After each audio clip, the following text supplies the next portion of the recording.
모든 사람들은요, 다 풍성하게 살기를 원합니다. 모든 사람들은 가난하게 사는 것보다는 좀 부자로 살기를 원합니다. 오늘 말씀은 그 부분에 대한 이야기입니다. 그러니까 여러분들이 꼭 내가 오늘 속에 어떤 풍성함을 살기를 원한다. 또 우리 아이들이 풍성한 미래의 주인공이 되기를 원한다 한다면은 오늘 말씀을 여러분들이 귀로만 들으시는 것이 아니라 귀로 들으시고 가슴에 새기셔야만 됩니다. 현재 농부가 추수할 것이 있다고 한번 생각을 해보십시오.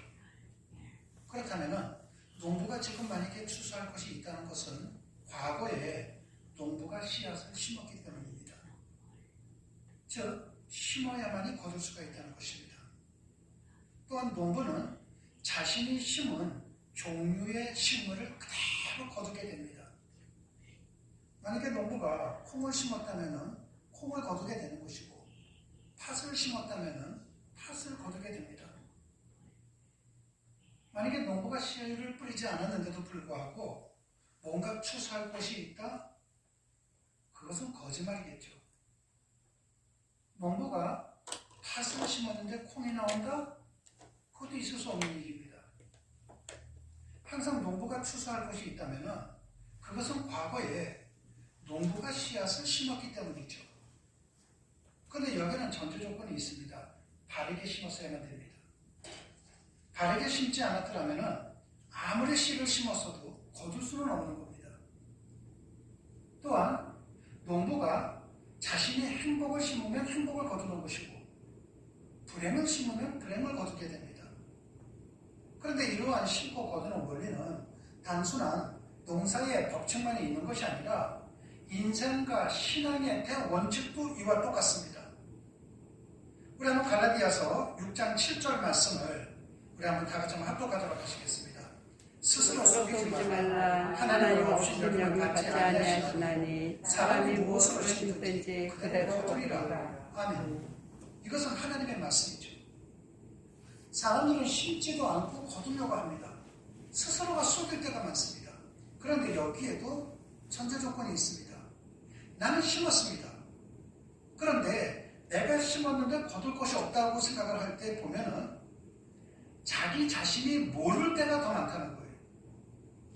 여러분이 하나님 앞에 심을 때에 뭔가를 심어야 되는지 바르게 심지를 못할 때가 많고 나는 지금까지 심었다고 생각할 때가 많다는 겁니다. 심지를 않았는데도 불구하고. 의외로 많은 그리스도인들이 세상의 논리 속에서 하나님 앞에 심습니다. 성경의 법칙대로 하나님 앞에 심는 것이 아니라 종교적인 관점에서 심을 때가 많다는 거죠. 그러다 보니까 믿음 생활을 할 때에도 예배당 안을 벗어나지를 못합니다. 기도하는 순간을 벗어나지를 못하는 거예요. 여러분들은 지금까지 오시면서 하나님 앞에 어떤 것을 심었는가? 제가 여러분에게도 몇 차례 말씀을 드렸을 것입니다. 우리 주님께서는 처음부터 땅끝으로 가라고 말씀하지 않으셨습니다. 우리 주님께서는 땅끝을 가기 이전에 거쳐야 할 과정이 있다고 말씀하셨죠. 그게 뭡니까? 갈릴리예요. 내 주변의 사람들로부터 인정을 받고 난 다음에 땅끝을 가셔야 됩니다. 그런데 내 주변의 사람들로부터 인정받지 않고 땅끝을 가게 된다면 순간적으로는 사람들로부터 박수받을 수 있습니다. 그러나 그것은 성경적이지 못하다 보니 하나님은 그 끝을 주지를 않습니다. 우리가 요즘 주일날을 사도행전을 보고 있지 않습니까? 여러분들이 사도행전의 삶이 되어야만이 그 삶이 곧 하나님 앞에 심는 것이 되는 것입니다. 그럼에도 불구하고 안타깝게도 오늘날 어느 교회다 할 것 없이 의외로 많은 교회에서 성도님들이 종교 생활을 하시는데 신앙생활들을 못 하시는 거예요. 종교 생활과 신앙생활은 무엇인가? 차이점 보면 이렇게 보면 됩니다. 여기 두 학생이 있습니다. 두 학생 모두 다 학교를 갑니다. 국어 시간 되면 국어책을 펴놓고 수학 시간이 되면 수학책을 펴놓습니다. 체육 시간이 되면 운동장 나가서 같이 뛰어놉니다. 똑같습니다. 그런데 집에 와서 한 학생은 내가 학교 생활을 다 했기 때문에 집에 와서는 컴퓨터를 한다든지 게임을 한다든지 친구를 한 겁니다. 그런데 한 학생은 내가 학교에서 배운 걸 가지고선 집에 와서는 이것을 적용을 시킵니다. 내꺼화를 시키는 거죠. 그래서 예습과 복습을 합니다. 내 머릿속에 집어넣습니다. 그러면 이 학생은 내가 학교를 다니는 이 생활은 똑같았지만 집에 와서 준비를 하지 않고 배운 것을 실천하지 않은 학생에 비해서는 우등생이 되는 것이죠. 상금을 받습니다. 상장도 받습니다. 칭찬을 받습니다. 똑같은 개념으로 내가 예배당에서 하나님의 말씀을 듣습니다. 찬송할 때 같이 찬송합니다. 헌금을 할 때 같이 헌금합니다. 우리 다 같이 모여서 청소할까요? 같이 봉사도 합니다. 그런데 어떤 분은 내가 삶의 현장으로 돌아가서 예배당에서 주신 말씀을 가지고 살아가는 자가 있는 반면에 내가 예배당 갔다 왔으니까 다 끝난 거야. 삶 속에 적용을 안 하는 분들이 계십니다. 그렇게 되면 어떻게 될까요? 삶 속에 적용한 사람들은 우등생의 상장을 받듯이 하나님으로도 상금을 받게 되는 것이거든요. 그것이 심는 겁니다. 그것을 심지 않으면 안 되는 거죠. 그렇다면 오늘날 많은 교회의 성도님들은 내가 삶의 현장에서 심지를 못하는 거예요. 심지를 못하는 대신에 어떻게 되는가? 천지를 창조하신 하나님이 나에게 주시는 것을 기대하는 것이 아니라 내 능력으로 뭔가를 해보려고 하는 겁니다. 한계가 있는 거죠. 내가 가지고 있는 돈이 한계가 있고 내가 가지고 있는 경험이 한계가 있고 내 지식이 한계가 있습니다. 무한하신 하나님의 능력이 내 삶 속에 적용되게끔 해야 되는데도 불구하고 그렇게 못하는 거예요. 그러다 보니까 오랫동안 예배당은 다녔지만은 종교생활을 했지만은 신앙생활을 못하는 겁니다. 여러분, 농사뿐만 아니라 인생에서도 즉 미래를 위한 투자와 노력은 굉장히 중요합니다. 오늘 투자하지 않는다면 미래에는 거둘 것이 없습니다. 무엇이든지 일단 노력하지 않으면 어떠한 성공에 또 기대할 수가 없는 것이죠. 여러분이 만약에 미래에 뭐를 거둘기를 원하신다? 그렇다면 오늘 투자를 하시는 겁니다. 투자하기 위해서 이 자리에 나오신 거잖아요. 그런데 오늘 이 시간만 보더라도 여러분들이 투자하기 위해서 하나님 앞에 투자하기 위해서 이 자리에 나와 계셨는데 이 자리에 나오지 않은 분에 비한다면 여러분들에게는 일단 우선권은 있습니다. 그리고 하나님의 말씀이 선포됩니다. 이제 조금 있다가 오늘 속에 내가 풍성한 미래를 심기 위해서 조금 있다가 이제 그 문제가 나오고 해답이 나오겠지만은 여러분들이 말씀을 듣는다면은 오늘 이 자리에 나오지 않는 분들에 비해서는 여러분은 미래에 거둘 수 있는 법칙을 알게 됩니다. 근데 문제는 무엇인가? 이것을 삶의 현장 속에서 여러분이 적용하지 않으면 이 자리에 안 나온 분이나 하나님의 말씀을 내가 듣고도 적용하지 않은 분이나 똑같다는 거예요. 하나님이 보시기에는요. 뭐가 다르겠습니까? 그렇기 때문에 여러분들이 하나님의 말씀을 들을 때에는 그것이 한 가지가 내 귀에 들리든 두 가지가 귀에 들리든 항상 여러분들은 어떻게 해야 됩니까? 듣는 말씀을 적용하면서 살아가셔야 되는 겁니다. 그것이 투자입니다. 오늘 말씀도 보면은 예수님께서는 씨를 가지고 하나님의 진리를 가르치셨습니다. 예수님께서는 씨에 관련된 세 가지 비유를 시리즈로 말씀하십니다. 그 중에 첫 번째 시리즈가 뭔가? 네 가지 땅에 떨어진 씨의 비유입니다. 이 비유는 예수님의 다른 가르침의 기초가 되는 매우 귀중한 비유였습니다. 그렇다면 예수님께서는 씨앗을 가지고 어떠한 진리를 가르쳤는가? 첫째는요, 온전히 받아들이시라는 겁니다. 여러분들이 온전히 받아들이면 반드시 결실하게 된다는 겁니다. 자신에게 몰려든 큰 무리들에게 예수님께서는 네 가지 땅에 떨어진 씨의 비유를 들려주셨죠. 그런데 이 비유에서 씨 뿌리는 사람과 씨앗은 동일합니다. 하지만은 씨앗이 뿌려진 네 가지 땅의 성질은 다 다르죠. 똑같은 농부가 와서 씨를 뿌렸습니다. 네 군데 다. 그런데 네 군데에다가 똑같은 농부가 씨를 뿌렸는데 어떤 땅에다가는 이 씨앗, 저쪽 땅에는 저 씨앗을 뿌린 것이 아니라 똑같은 농부가 똑같은 씨를 뿌린 거예요. 네 가지 땅에다가. 첫 번째 땅은 어디입니까? 길가입니다. 근데 이 길가는 사람들이 많이 다니다 보니까 땅이 딱딱하게 굳은 상태입니다.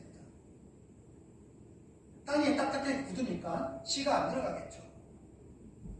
그렇다면 이건 뭐를 뜻하는가?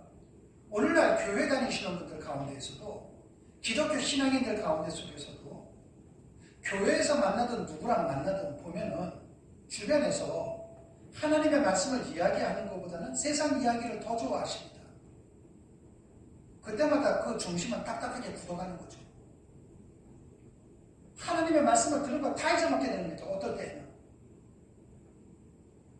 내가 주일날 또는 예배 시간 때마다 하나님의 말씀을 듣고 내가 은혜를 받아야지. 물론 교제는 반드시 필요합니다. 근데 그 교제가 필요하다 할지라도 학교에 다니는 학생들을 보십시오. 무조건 수업하는 것이 아니라 과거에는 45분 수업하고 10분 쉬었거든요. 이 쉬는 시간이 만약에 바뀌었다고 생각을 해보십시오. 10분 공부하고 45분 쉰다? 그럼 학생들 머릿속에는 배운 것이 아무것도 없습니다.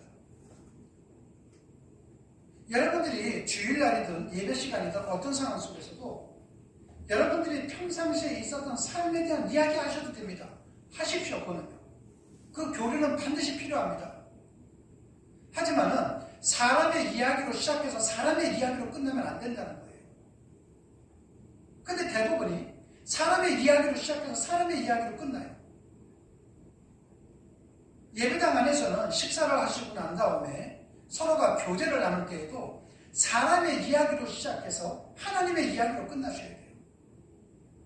우리 교회는 어떤 얘기를 하는지 제가 잘 모르겠습니다. 그 자리에 끼지를 않다 보니까. 만약에 그 가정사 이야기를 듣고 무슨 얘기를 듣다가도 혹시 여러분들 가운데 오늘 말씀 가운데에서 권사님은 어떤 생각을 했어? 하나님의 이야기가 몇 편 정도 남았는가 생각해 보면 됩니다. 오히려 교제가 성도님들 간의 관계가 정말 이렇게 합력하여 선을 이루는 관계가 되어야 되는데 사람의 이야기로 시작해서 사람의 이야기로 끝난다면 이 교제는 없는 게 더 나은 겁니다. 교회 안에서는요. 1시간이나 2시간이나 모여서 이야기해도 길가처럼 사람들이 많이 다니는, 사람의 말이 많이 다니는, 사람의 소리가 많이 들리는 그곳에는 하나님의 말씀은 안 들리는 거죠.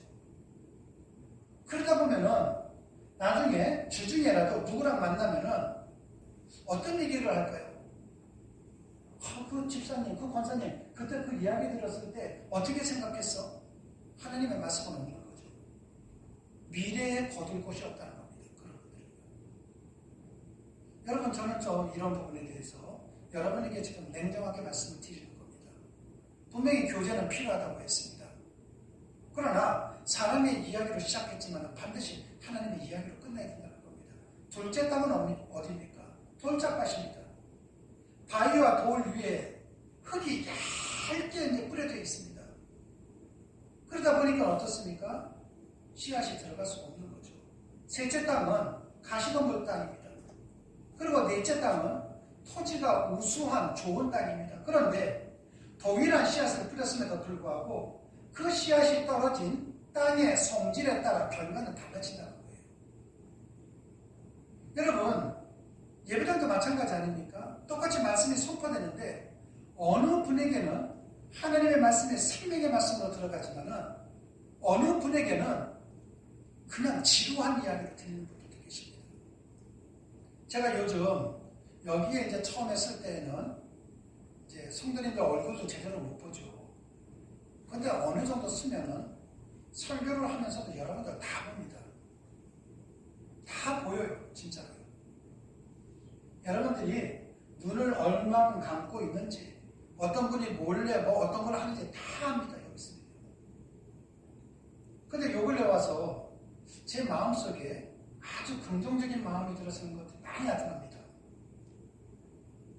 처음에는 그냥 이렇게 보셨던 분들 가운데 속에서 하나님의 말씀이 이렇게 선포될 때 아멘을 하시는 분들이 계시고 또 그 말씀에 대해서 굉장히 집중하시는 분들이 눈에 비치는 분들이 많습니다. 굉장히 긍정적인 면이죠. 모두가 그렇다는 건 아닙니다. 똑같게 씨앗이 하나님의 말씀이라면은 말씀이 동일한 공간에 선포된다 할지라도 모두가 똑같이 받아들이지는 않는다는 거죠. 어떤 분에게는 은혜스럽게 다가갈 것이고 어떤 분에게는 은혜가 안 되는 부분도 계실 것입니다. 여러분 좀 전에 말씀드렸던 것처럼 길가에 뿌려진 씨앗은 길가가 딱딱하게 굳은 땅이다 보니 씨앗이 파고들 틈이 없습니다. 그러다 보니까 길가 위에 말씀이 있습니다. 근데 제가 여러분에게 이런 말씀을 드린 적이 있죠. 기적이 뭡니까? 말씀이 나에게 만져지면은 기적이에요. 말씀이 내 속에서 역사하면은 기적입니다. 기적은요, 그 씨앗이 말씀이에요. 근데 여러분에게 지금 말씀이 선포됐는데 여러분의 마음이 심령이 딱딱해졌다고 생각을 해보십시오. 길가에 딱딱한 땅에 씨앗이 땅을 파고들지 못하면 어떻게 되는 겁니까? 새가 와서 먹어버립니다. 여러분 이 새가 누굽니까? 마귀예요.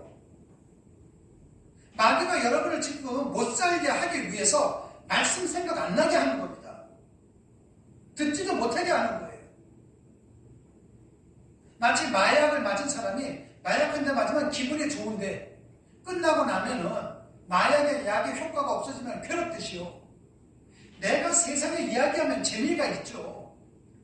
내가 세상에 속하다 보니까 세상에 속한 사람이 세상의 이야기를 들으니 얼마나 재미가 있겠습니까? 하지만 그 이야기가 여러분의 삶 속에 얼마나 도움이 되겠습니까? 그 말이 여러분 미래에 뭔가를 건져줄 수 있는 힘이 됩니까? 안 될 겁니다, 저는. 그러니까 인생이 괴로운 거예요. 여러분, 우리는 이제 기독교 신앙은요, 거듭나셔야 됩니다. 변하셔야 돼요. 똑같은 길로 걸어간다면 앞으로 미래에도 거둘 곳이 없는 거죠. 돌밭에 뿌려진 씨앗은 어떻습니까? 싹을 틔우겠죠. 하지만은 뿌리를 깊이 내리지 못하다 보니까 뜨거운 햇볕에 다 죽을 수밖에 없습니다. 가시덤불밭은 어떻습니까? 어느 정도까지 자라지만은 주변에 가시덤불로 인해서 열매를 맺을 수는 없는 거죠. 반면에 좋은 땅에 뿌려진 씨앗은 100배의 열매를 거둘 수가 있다고 했습니다. 즉 씨앗은 좋은 땅에서만 자신이 가진 모든 가능성을 충분히 실현시킬 수 있다는 것입니다. 여러분 나중에 또 설명이 좀 들어가겠지만은 이 밭은, 네 가지 밭은 여러분들의 마음이에요. 여러분들이 만약에 하나님의 말씀을 받아들이는 좋은 마음이라면은 여러분들이 생각하고 있는 모든 가능성은 이 땅에서 이루어진다는 겁니다. 왜? 하나님의 능력의 구석에 임하게 되는 것이거든요. 그러니까 신앙은요, 내가 죽는 거예요. 내 생각이 죽는 겁니다. 내 계획이 죽는 거예요. 내 자아가 죽는 겁니다. 예수님 한 분께서 죽으셨기 때문에 모든 인류가 구원을 받았던 것처럼 신앙인들이 각자가 죽어나간다면 이때의 죽음은 자살이 아니지 않습니까? 내 계획이, 내 생각이, 내 판단이 죽어나가고 그곳에 죽어나간 그곳에 하나님의 생각, 하나님의 판단, 하나님의 말씀이 들어온다면은 내가 살고 내 자식들이 사는 겁니다. 우리가 과거에는 그러지 않았습니까? 부모님들이 자식들에게 집문서 하나 남겨주고 그냥 돈에다가 통장에다 돈 좀 넣어주면 부모의 역할을 다 한다고 생각을 하죠. 그렇게 해서 그 받은 자식들 중에서 잘 사는 사람들이 몇 명 정도 된다고 생각하십니까? 1960년대 초에 대한민국에서 최고로 가는 기업 100개가 전국 경제연합회를 만들었습니다. 처음에 시발점은 100개였거든요. 대한민국에서 1등에서 100등까지입니다. 1960년대 초반이다 보니 지금으로부터 한 60여 년 전 될 겁니다. 그 100개의 그 대기업들 가운데 지금 몇 개 정도 남았다고 생각하십니까? 20%도 안 남았습니다. 대기업도 20%가 안 남는데 우리가 집문서, 땅문서 하나 넘겨준다고 해서 우리의 자녀들의 미래가 보장된다고 생각하십니까? 여러분, 하나님의 능력이 임하실 때 내 자식들만 뿐만 아니라 내 손자, 손녀, 후손들까지 이어져 나가는 것 아닙니까? 여러분들이 정말 자식을 사랑한다면 이렇게 생각을 해보십시오. 내 자식이 정말 행복하기를 원한다. 근데 내 자식의 행복을 쥐고 있는 사람이 누굽니까? 내 손자, 손녀들이잖아요. 내 손자, 손녀들이 잘못된다면 내 자식은 너무나도 슬퍼져요. 그렇기 때문에 내 기도의 영역은 내 자식을 뛰어넘어 후손까지 이어져 가야 되는 겁니다. 하나님에게 맡기는 것이죠. 여러분, 하나는 열매가 없는 땅 세 가지고 또 다른 하나는 열매가 맺히는 땅입니다. 이처럼 상반된 결과는 각 땅들이 그 씨앗을 얼마나 온전하게 받아들이냐의 차이점이 있다는 것입니다. 한마디로 얘기해서 이 네 가지 땅은 하나님의 말씀을 듣는 우리의 마음의 자세를 말하는 것입니다. 매 주일마다 우리 순복음 비전교회뿐만 아니라 전국에서는 수많은 사람들이 하나님의 말씀을 듣기 위해 각자가 섬기는 교회로 모여듭니다. 여러분의 경우에는 비전교회죠. 하지만 다 함께 모여 예배를 드린다고 해서 모든 사람이 동일한 은혜를 받는 것은 아닙니다. 예배당마다 길가의 마음을 가진 사람들이 있습니다. 하나님 말씀을 애당초 들을 생각도 없는 사람들입니다. 이분들은 대부분은 어떤가? 하나님의 말씀을 듣는 것이 목적이 되는 것이 아니라 모든 예배가 끝나고 난 다음에 세상 이야기 하려고 하는데 교제를 목적으로 두는 사람들입니다. 여러분, 그러면은 미래에 거둘 것이 없는 것이죠. 그래서 어떤 분들은요, 예배의 자리에 나와서도 여전히 귀를 막고 있는 분들이 계십니다. 예배 시간만 되면 딴 생각하는 분들, 예배 시간만 되면은 이 평가를 하시는 분들, 오늘 말씀이 은혜가 되나 안 되나, 내 마음에 드나 안 드나. 여러분, 설교 말씀은 여러분들이 평가하는 것이 아니라 여러분들이 무조건적으로 받아들이는 말씀이 되어야 됩니다. 예배 시간이 된다면 딴 생각하죠. 예배 시간만 되면 졸기 시작합니다. 그런데 예배가 끝나면 딴 생각 안 해요. 예배가 끝나면 졸지도 않습니다. 머릿속으로 완전히 다른 생각하는 분들이시죠. 온통 다른 곳에 정신이 팔려있는 분들. 이런 분들은 비록 예배 자리에 있기는 하지만은 실제로는 하나님의 말씀을 거부하는 자와 똑같다는 것입니다. 그런데 이처럼 길가에 씨앗이 널려 있으면, 즉 하나님의 말씀이 여러분들의 삶 속으로 파고들지 못한다면 어떻게 되는 겁니까? 지나가는 새, 사탄이 와서 그 말씀 낼름낼름 다 먹어버리는 거예요. 그러면 여러분에게는요, 아예 미래에 거둘 수 있는 씨앗 자체가 없어지는 거예요. 이건 전쟁입니다, 여러분. 신앙은 전쟁이에요. 나태한 마음으로 하는 것이 아니라 신앙은 사느냐 죽느냐, 내 미래가 사느냐 죽느냐, 내 아이들이 사느냐 죽느냐, 내 삶 속에서 행복이 죽느냐 사느냐, 전쟁입니다, 전쟁. 그런데 그 사탄한테 뺏기는 사람들이 많다는 거죠. 우리 마가복음 4장 4절 말씀 한번 합독하도록 하시겠습니다. 뿌리새 더러는 길가에 떨어진 새들이 와서 먹어버린 겁니다. 여러분, 이것은 마치 우리 몸속에 기생충이 자라는 원리와 똑같아요. 우리 몸속에 기생충이 있으면 어떻습니까? 아무리 좋은 음식을 배불리 먹어도 소용이 없죠. 왜? 기생충이 영양분을 다 뺏어가기 때문에. 오히려 우리가 좋은 음식을 많이 먹으면 먹을수록 기생충은 더욱더 힘을 얻어서 우리의 몸은 반대로 어떻게 됩니까? 쇠약해지는 거예요. 그래서 예배당마다 이 신앙의 시간이 오래됐는데 가면 갈수록 신앙이 떨어지는 분들 계십니다. 시간이 흘러갈수록 신앙이 더욱더 성숙해 나가는 것이 아니라 1년 전보다 더 형편없는 분들, 10년 전보다 더 형편없는 분들 떨어져 나가는 거예요. 왜? 몸속에 기생충이 있는 거거든요. 몸속에 영적인 기생충이 있는 겁니다. 이처럼 사탄이 하나님의 말씀을 뺏어가는 인생, 이처럼 사탄이 하나님의 말씀을 뺏어간 가정, 사탄이 와서 하나님의 말씀을 뺏어간 일터, 사탄이 말씀을 뺏어간 교회, 어떻게 될까요? 영적인 배고픔이 생길 수밖에 없죠. 뿐만 아니라 사탄의 힘은 더욱더 강해져서 사람을 고통과 절망에서 빠져나오지 못하게 만듭니다. 내가 왜 하나님을 믿는데도 불구하고 고통과 절망 속에 빠져 있는가? 내 속에 기생충이 있으니까요. 내 믿음이 길가니까. 내 자아가 너무 세서 못 들어가는 거예요. 말씀이요.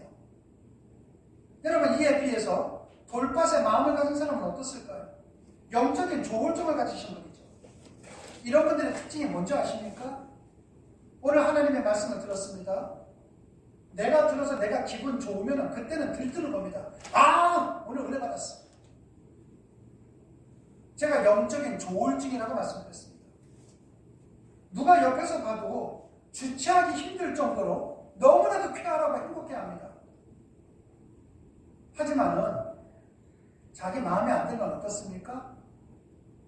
극단적으로 가는 겁니다. 절망감에 빠지고. 이 마음이 돌짝밭 같은 분들은 뿌리를 내리지를 못하다 보니까 그날 기분이 달라지는 거예요. 내 마음에 안 들어? 그러면 완전히 그냥 풀어지는 것이고, 내 마음에 든다면은 진문서라도 갖고 올 마음이에요. 이런 분들은 영적 조울증입니다. 조울증이 뭡니까? 정신병자죠. 신앙의 정신병자입니다. 그런 분들 많죠. 예배당마다. 여러분, 그러다 보니까 영적인 조울증에 걸린 사람들 삶이 어떻겠습니까? 매우 불안한 겁니다. 이런 사람들은 하나님의 말씀을 듣고 은혜 받으면 당장은 목숨이라도 내놓을 것처럼 흥분되지만은 신앙 때문에 자기의 삶이 조금만 불편해져도 자기에게 손해가 발생하면은 언제 그런 면에도 교회와 성도님들을 대하는 것이 180도로 변합니다. 한마디로 얘기해서 이런 분들은 삶 속에 천국과 지옥이 함께 공존하는 것이죠. 그래서 우리 주변에 보면 어떤 사람들이 있습니까? 왕년의 그리스도인들이 많습니다. 내가 옛날에 말이야, 청년대에는 내가 회장했었어. 내가 옛날에 집사 때에는 내가 이거 했었어. 왕년이 많습니다. 왕년. 근데 신앙에 있어서 왕년이 뭐가 필요합니까?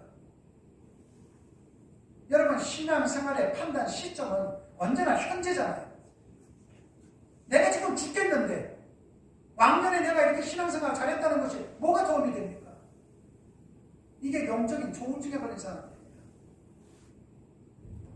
지금 여러분들 지금 진단을 해드리는 거예요. 내가 세상 이야기는 재미난데 내 마음이 지금 길가인지 지금 돌짝밭인지 지금 여러분 진단해드리는 겁니다. 평가는 여러분들이 스스로 하시는 겁니다. 세 번째는 뭡니까? 가시덤불 밭에 마음을 가진 사람이 있습니다. 이 사람들은요, 하나님의 말씀을 받아들입니다. 어느 정도는 받아들여요, 이분들은요. 왜? 가시덤불이 있는데 같이 약간 좀 뿌리를 내리거든요. 열매가 없어서 그렇지. 근데 어떻습니까? 내가 하나님의 말씀을 내가 받아들이고 하나님에 대한 존재에 대해서 내가 알고 있는데 인생 살다 보니까 걱정이 많거든요. 근심이 많거든요. 그러다 보니까 정상적인 신앙의 열매를 못 거두는 겁니다. 한마디로 얘기해서 하나님과 세상 양다리를 거칠 겁니다. 지금 오늘날 대한민국 교회에서 그 장신대에서 대학원생들이 그 앙케이트 조사를 했을 때 대한민국 교인들 가운데 이런 분들이 제일 많습니다. 지금 세상도 중요하고 하나님도 중요한 거예요. 이 동일한 마음속에서 하나님의 말씀과 세상의 꼼수가 함께 존재하는 한 하나님의 풍성한 복과 은혜는 현실이 될 수가 없는 거죠. 성경도 그러지 않았습니까? 두 가지를 한꺼번에 섬기지는 못한다고. 지금 이런 분들은 지금 싸우고 있는 단계예요. 이 싸움에서 꼭 이기셔야 돼요. 이기셔갖고 어떻게 해야 됩니까? 세상을 버리라는 것이 아닙니다. 하나님을 우선해 두라는 거예요. 하나님을 우선에 두는 것을 뭐를 뜻하는 겁니까? 아무리 염려가 있고 근심이 있다 할지라도 하나님께서 나와 함께 하셔. 이걸 믿는 거예요. 2000년 전에 예수님께서 제자들에게 너희들은 예루살렘에서 있으면서 성령 강림을 기다리라고 했습니다. 그래서 사마리아 땅끝까지 이르러 복음을 전해야 될 제자들이 예루살렘에 머무르게 됩니다. 그런데 우리는 머물 필요가 없잖아요. 왜요? 2000년 전에 성령 강림하셨던 성령님께서는 지금도 이 시간 우리와 함께 여기에 계시잖아요. 내 삶 속에 나와 함께 하시는 분이십니다.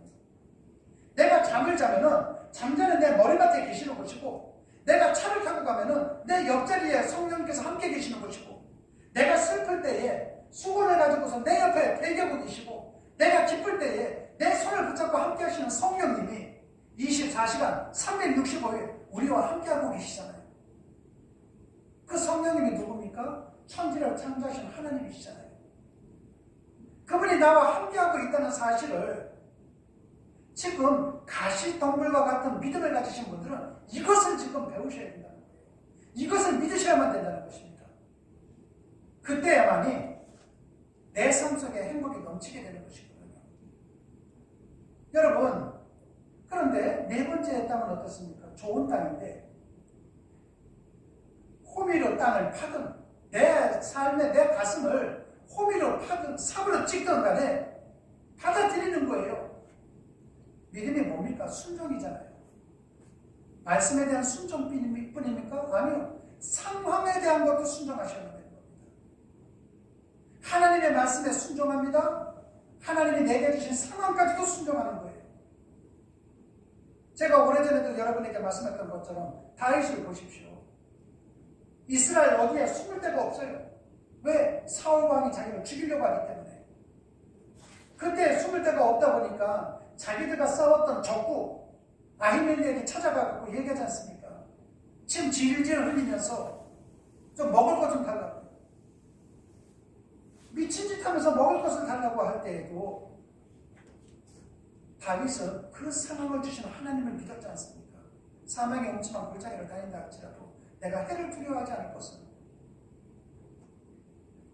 내가 지금 당장 죽을 입장에 놓여있고 적국의 왕 앞에 가고 미친 짓처럼 한다 할지라도 하나님께서 반드시 나에게 좋은 것으로 줄 것을 믿기 때문에 지금의 삶 속에 이겨나갈 수 있었던 거죠. 이걸 믿는 거예요. 여기까지 올라오시는 분들이 옥토와 같은 믿음을 갖고 있는 분들입니다. 그분들은요, 하나를 던져도 100개가 되는 거예요. 하나를 심어도 100개가 되는 거고. 우리가 바라보자 하는 것이 그거 아닙니까? 그러기 위해서는 여러분들이 하나님이 어떤 씨앗을 주시든지 간에 온전히 받아들이는 겁니다. 에이, 설마 기도한다고 이게 될까? 그분에게는 안 됩니다. 에이, 설마 기도한다고 해서 이게 이루어질까? 그분은 기도하지 마세요. 안 이루어지니까요. 불신 속에서는 하나님은 이루어지지 않습니다. 하지만 내가 믿음을 갖고 기도할 때에 하나님, 내 삶 속에 이것이 이루어지기를 원합니다. 내가 기도를 했습니다. 그러면 응답을 기다려야 되거든요. 그 응답을 주는 시기와 때는 하나님 앞에 맡기는 겁니다. 하루 이틀 하고 난 다음에 왜 응답을 안 주시지? 한 달이 지났을 때 왜 응답을 안 주시지? 그거는 믿는 게 아니거든요. 시기와 때는 하나님 앞에 믿는 거예요. 그러므로 오늘 메시지에서 여러분들이 내가 정말 미래에는 뭔가 거두기를 원한다. 이제 이 가난한 거, 질병 속에 아파하는 거, 시련과 고난 속에 사는 거 이제 싫어. 나는 행복하고 싶어. 나는 건강하고 싶어. 나는 화평하고 싶어. 이거를 거두기를 원하신다면 하나님께서 어떤 말씀을 주시든, 하나님께서 어떤 상황을 주시든 온전히 받아들이라는 것입니다. 두 번째는요, 끝까지 살아있으면 성장하게 됩니다. 어떤 일이 있다 할지라도 끝까지 살아계십시오. 우리 하나님의 일은요, 보잘것없이 작은 데서도 시작되거든요. 여러분들이 죽으면 성장하지 못합니다. 그러므로 하나님의 능력의 말씀을 끝까지 붙드는 겁니다. 울더라도 씨를 뿌리는 거예요. 절대로 낙심하거나 아니면은 어떤 순간이든지 간에 포기하는 것이 아닙니다. 하나님은 단 한순간도 여러분을 버리지 않거든요. 그렇기 때문에 아무리 울부짖는 맹수들 가운데 있다 할지라도 당당히 서는 겁니다. 가난의 사자가 나를 잡아먹으려 한다 할지라도, 질병의 호랑이가 나를 잡아먹으려고 한다 할지라도, 그래도 우리 모두 다는 하나님께서 나와 함께 하실 것이기 때문에, 함께 하시기 때문에 나는 살아남을 수 있다. 나는 끝까지 살아남을 것이다. 하나님께서 분명히 나를 지켜주실 것이다.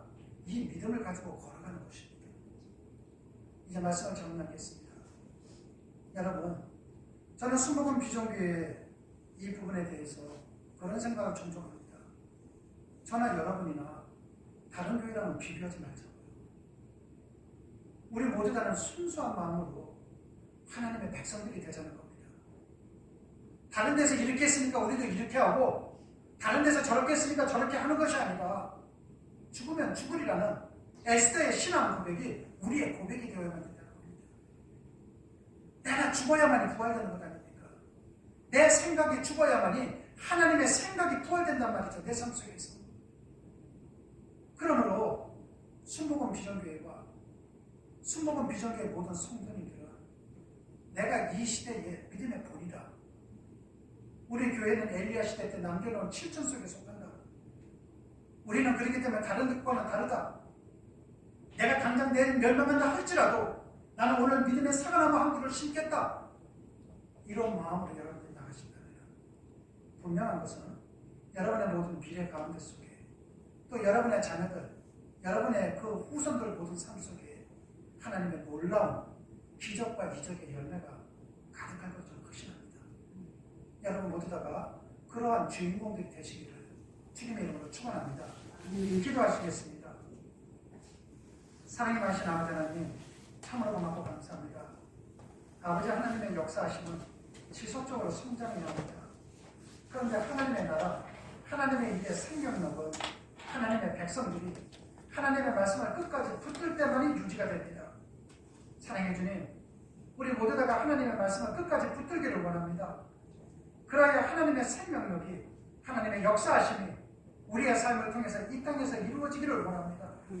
사랑해 주님, 어떠한 문제가 있다 할지라도 끝까지 살아있는 우리의 믿음이 될 수 있도록, 그리고 성장해 나갈 수 있도록 성령님께서 도와주시고 인도하여 주시옵소서. 주님 고맙습니다. 예수님